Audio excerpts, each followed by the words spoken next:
でね、これから紹介する映画、はい、これはねすごくねエポックメイキング的な映画ですね。これでね、このタイトルキャリーですよ。おー、キャリー。キャリー、キャリこれねキャリー実は2つあってね、ー。はい。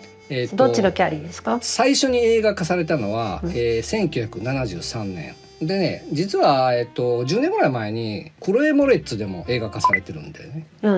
されてましたね。今日おすすめしたいのは、73年版。古い方の方ですね。古い方。これをねぜひねこのそのさっきの女の子にはね見てほしい。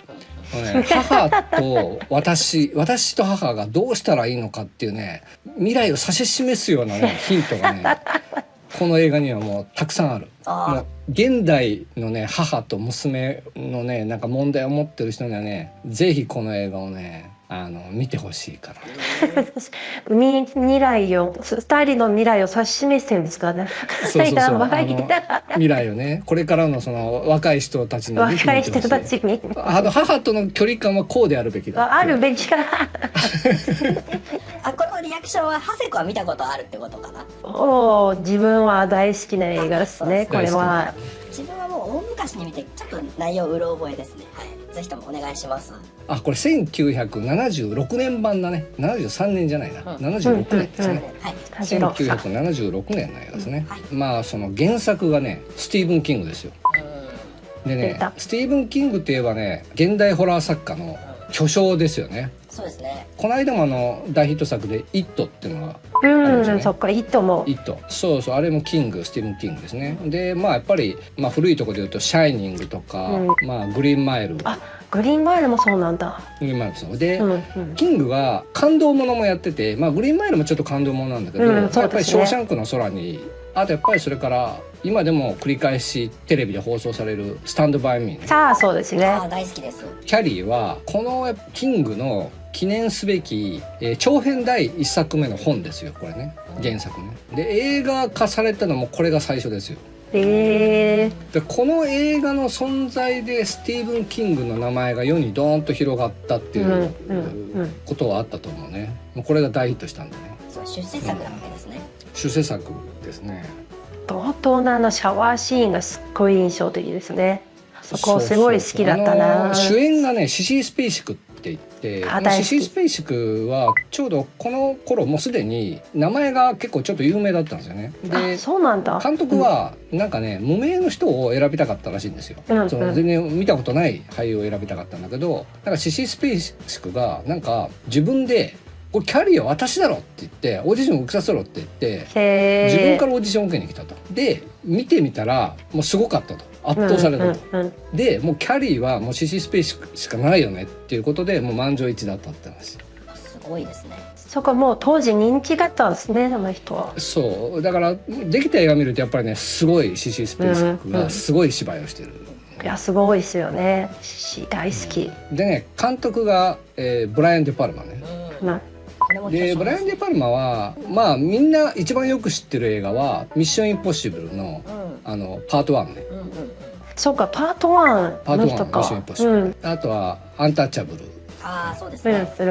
あとは映画マニア的にはね「殺しのドレス」とか「愛のメモリー」とか「スカーフェイス」とか「ボディダブル」とかいくらでも出てきますね。映画マニアには有名な監督でやっぱりすごいヒチコック的なカメラワークを使うっていうんで、そこですごいマニアには人気があるかな。このねデ・パルマとねやっぱりそのキングのこの相性がねもう最高にいいのがこのキャリーだね。よくこの映画をね作ったなと思うね。ある意味ねこの映画はねもうね発明家発見家っていうぐらいで、面白いなんか視点があるよね。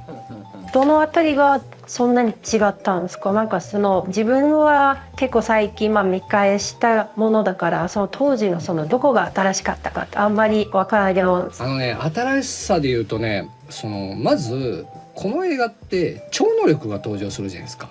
はいはい。まあこの当時多分ホラーも流行ってたんですよ。うんでこの映画のすごいところはホラーに SF の超能力のネタが被ってるんですよ。そつまりこれまでは SF は SF だったんですう。よ。でホラーはホラーだったんですよ。でこの映画のすごいところはホラーと SF が合体してるんですよ。なるほど。だから見たことない映画だったんですよ。なんじゃこれっていう。ジャンルミックスみたいなもんだったんですね。そうだからそこがすごい画期的で怖いんだけど SF 的ななんかこうネタが入ってるっていうのが結構まあシャイニングとかもそうだけど、キングは超能力をよく使うんでね、ファイアスターターとかね、炎の少女チャーリーとかもねキングなんでね、だからその意味でこれは超能力ものでもあるんだよね。で超能力とホラーがなんか結びついてるところはこの映画のすごいところ。あとねやっぱりね最大にすごいのはねこの映画ねお母さんですよ。お母さん。これはもうね発明と言っても過言じゃないですよ。今回のね相談者のね話にねもうとにかくぜひこのお母さんをね見てほしい。もう自分のお母さんと比べてほしい。どうよみたいな。お母さんすごいですよね。このお母さんもね本当にこれね発明だと思うのよ。よくこのお母さんを映画に出してくれたなっていうね、それぐらいねこのお母さんがこの後の映画史とかサブカルチャーに与えた影響ってねすごく大きいと思うね。そこまでですかやっぱ。日本でもほらイグアナの娘とかあったけどあれもキャリーですよね。お母さんがとにかく娘をコントロールしようとしてきて、コントロールしようとするやり方がもうとにかくね壮絶なんですよ。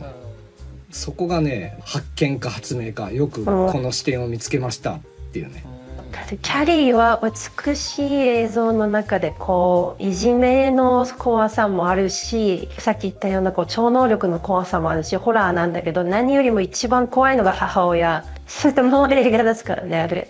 キャリー自体じゃあどんな話なんですかね。そうですね。じゃあちょっとキャリーのねちょっとあらすじをちょっと紹介しますね。はい、お願いします。まずですねキャリーはハイスクールに通う女子高生、でねその内気な性格からちょっといつもクラスメートたちからいじめを受けてるんですよね。でそのある日の体育の授業の後にね、シャワーを浴びてる最中にちょっとこう女の子のこう初めてを迎えちゃってパニックを起こすんですよね。でそれを見つけたクラスメートたちはさらにそのネタで生やし立てていじめて担当投げつけるんですよねあれ。それもねなかなか辛いことではあるんだけど、それをねお母さんにね相談するんですよ。そしたらねお母さんがね、お前もあの女と同じ汚らわしい体になってしまったみたいなこと言うんですよ。何を呪いみたいなこと言ってるんですかお母さんみたいな。そしてどうやらキャリーのお父さんはなんか若い女と駆け落ちして家を出たみたいな話。そうだったそうだった。そうでねお母さんはしかもねなんかね熱心なねなんかこうキリスト教の信者で、でもねなんかこう熱心すぎてねなんか近所ではねカルトの人としてなんか誰からも共感されないっていうちょっとね面倒くさい人になってるんだよね。ドン引かれてる人ですよね。そうでねとにかくね周りのね人たちがね誰もねキャリーに共感しないの。でね学校のその校長とかはね何回もねキャリーと話しててもキャリーの名前を言い間違えるんだよね。でその都度訂正するんだけどキャリーの声は誰にも届かない。はい、そうですね。キャシーとかでねここでねちょっとねそういう描写のね狭間でねちょっと面白いディティールがあって、例えばねキャリーがねその学校の先生とか校長にね異を唱える時にねテーブルの上に置いてあるね灰皿がね揺れたりねペンが揺れたりするんですよ。でねキャリーがね下校中にね家に戻ろうとしてる時にね男の子からからかれて、でそのからかった男の子をこう睨みつけたりすると、その男の子が自転車ごとこう倒れたりするんですよ。なんだろう、なぜ男の子は自転車ごと転んだんだろうとか、なんで灰皿が揺れたんだろう、なぜ。その劇中の人たちは誰もそのことに気づいてないんですよ。で観客だけがキャリーにどうも不思議な力があるっていうことを、観客は知ってるんですよね。感情がちょっと高ぶった時に現れるから見てる側も何かこの超能力というかなんかこうキャリー発信で何かを動かしたかもっていうのちゃんと分かりやすく描かれてますもんね。普通の超能力もんだとさ、なんかもうちょっと SF 的な話からディティールから入ってくるじゃないですか。でこの映画ってなんかそういじめから始まってうんお母さんの話から始まってっていう風にちょっと変化球で来るんで、なんだろうこれっていう感じでね、その超能力っていうなんか話がなかなか登場しないんだよね。はっきりとは見えないですもんね。そう最初のねお母さんにね所長の話をね告白した時のねお母さんの態度がねもう最高でした怖かったな。いきなり呪いの言葉をなんかこう娘に投げかけるみたいなね。なんで教えてくれなかったのって言いながら、その泣き崩れてる娘をこう冷徹な目で見てましたからね。ああそうあーなんかもうね女性の肉体を汚らしいとかっていうあたりがね、うんもうそこがねお母さんなかなか冴えてますよねみたいな感じで、冴えてるんですね。なぜそうなったんですかみたいな、しましたそこがそのおなんかね父さんが他の女と出てったってところですごくそこにすごい抵抗感というか危機感がある強いんでしょうね、お母さんは。だからまあ、それでお母さんがちょっとカルトな人になってしまったっていうのがね、はいまあなんかちょっとリアルな感じだなって気がしてね。でねちょっと話を戻すとね、はいキャリーのね唯一の味方っていうのは担任のね女性体育教師だけなんですよ。でねなんか体育教師はキャリーをいじめたクラスメートたちをね呼び出してね毎日居残りで体育授業を受けろと言うんですよね。でそれが嫌だったらプロムパーティーの参加は禁止だっていう罰を与えるんですよね。でねしぶしぶねいじめた女の子たちは同意するんだけど、その中のね一番のね不良少女のリーダー、クリスって言うんですけどね、そいつは逃げ出して結局プロムのね参加をね禁じられちゃうんですよ。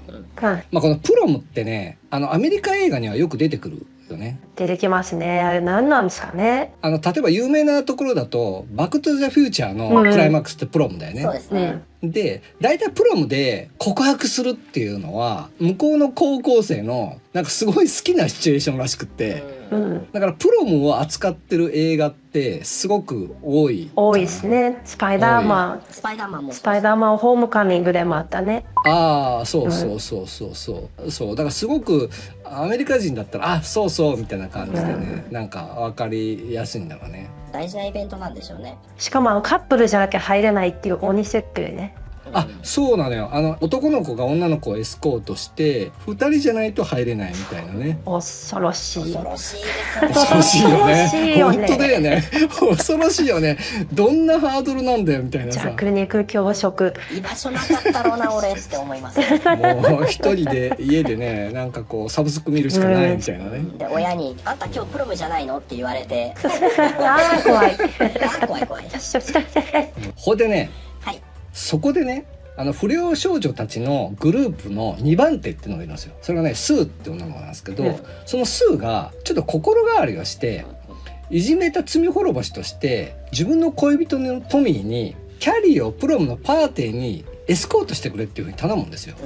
トミーってね実はねそのね学校中の人気者なんですよ、ちょっとイケメンで人気者で、そのトミーの誘いを受けたキャリーはそんななんで私なんかをっていうふうにすごい戸惑うんだけど、その女性の教師とかからもすごいじゃないトミーから誘われてる素晴らしいとかって言われてぜひプロムに行った方がいいっていう風に勧められるんだよね。で迷うんだけど、トミーにすごいこう熱烈に誘われて、ついにもう誘いを受けることにするんだよね。やったぜ。怖い。それでねその一方ねキャリーのせいでねそのプロムに出れなくなったっていう風にね逆恨みするその不良少女ナンバーワンのクリスはね、その恋人のビリーね、これ若き日のジョン・トラボルタなんだけど、あれジョン・トラボルタはデビューしよね。デビューだからこのビリーとね恐ろしい計画をねいたずらを計画するんですよ、ね、彼らはね養豚場なんか豚がいっぱいいる養豚場かなに行ってね豚をねチャンネル登録、高評価よろしくお願いします。またのご来店をお待ちしております。